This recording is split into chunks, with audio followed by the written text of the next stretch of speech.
Hi, my name is Tucker Schwartz. I'm in 11th grade, and today I'm going to read you Small in the City by Sydney Smith.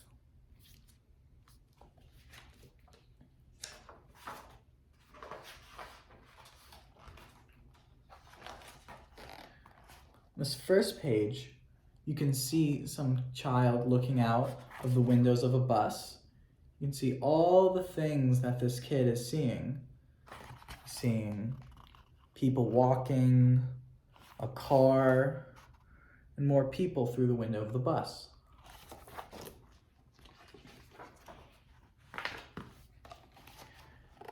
And you can see there's an image of the child from an outside view in.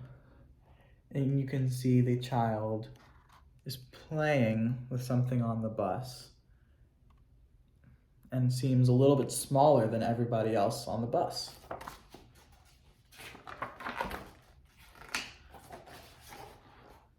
I know what it's like to be small in the city.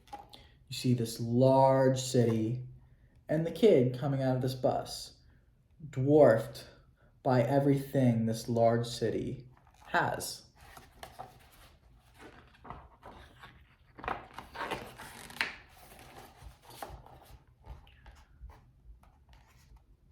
People don't see you, and loud sounds can scare you.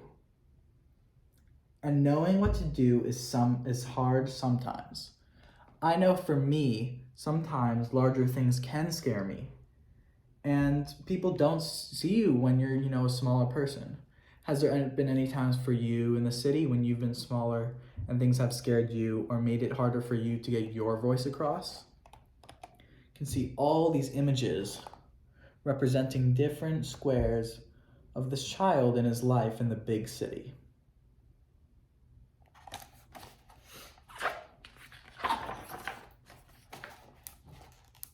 Taxis honk their horns.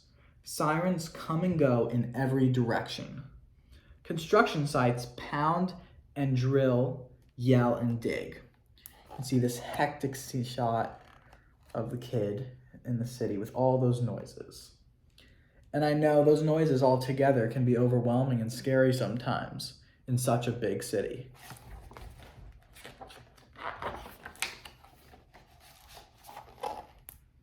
The streets are always busy. It can make your brain feel like there's too much stuff in it. But I know you will be all right. If you want, I can give you some advice. And you can see more of the kid with all the squares boxed out representing all the noises that can sometimes cloud and fill your head. And I know for me personally, it can give me a lot of anxiety when all those sounds are happening and noises. But we're gonna get some advice. Alleys can be good shortcuts. So alleys can be good shortcuts, just make sure to go when it's lighter out versus darker. But don't go down this alley, it's too dark. Yeah, he agrees with me. Just don't go down, they agree with me, don't go down this alley when it's dark. Bad idea. 3 big dogs chase and bite each other in this yard. I'd avoid this place if I were you. You can see him walking by a place with a bunch of big dogs biting. That sounds scary and loud. I wouldn't go there myself. There are lots of good places to hide, like under this mulberry bush or up the black walnut tree. There's him hiding in the tree, up in a snowy day, and he climbed up little ladders. Just make sure to be careful doing this.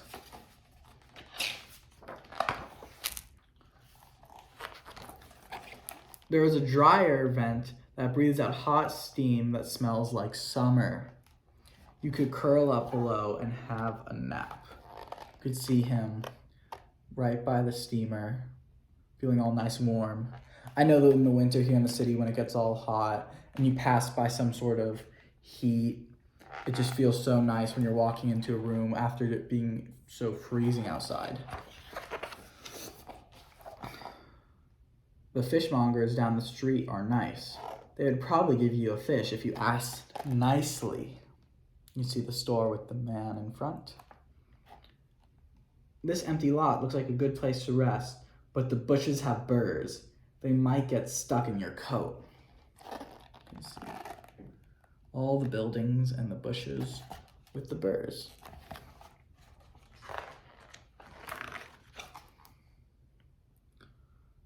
I know you like to listen to music. In the blue house down the street, someone's always playing piano. And there is a choir that practices in the red, a choir that practices in the red brick church.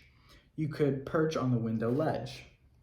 You can see the church and him putting up flyers.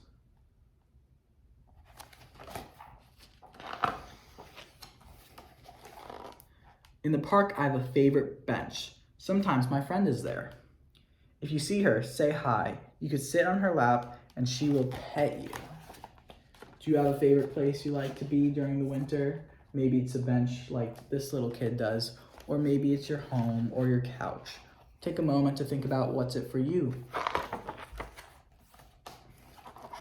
See a picture here of the child by a lamppost putting up a lost sign for a cat, I think.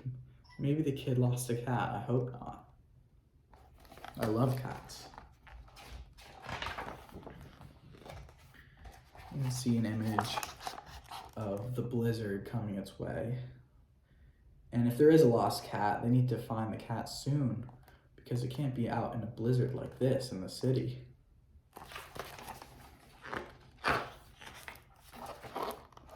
But home is safe and quiet.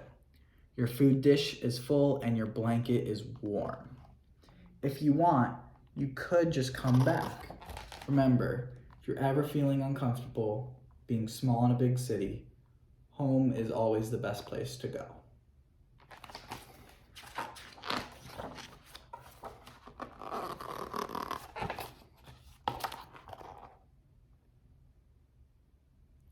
Look, he's walking back and he sees some woman.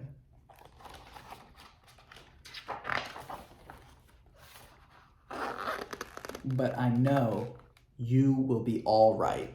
See, he's hugging the woman, probably his mom, and going back home to have some nice food and get in a warm blanket.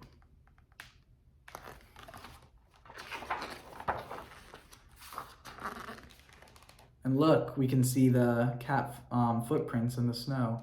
Maybe they will find the cat. Okay, that was Small in the City by Sydney Smith. Thank you for reading along with me. I'll see you guys next time. Bye.